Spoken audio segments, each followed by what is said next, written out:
Want to teach your German Shepherd to play with a rubber ball? Let's get started.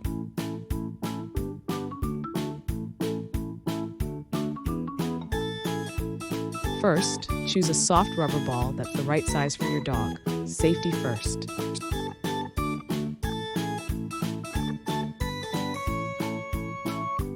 Next, encourage your dog to chase the ball by rolling it a short distance.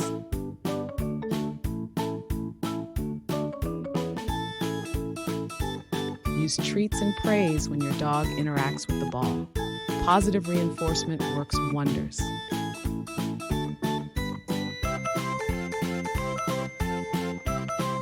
With patience and practice, your German Shepherd will love playing ball in no time.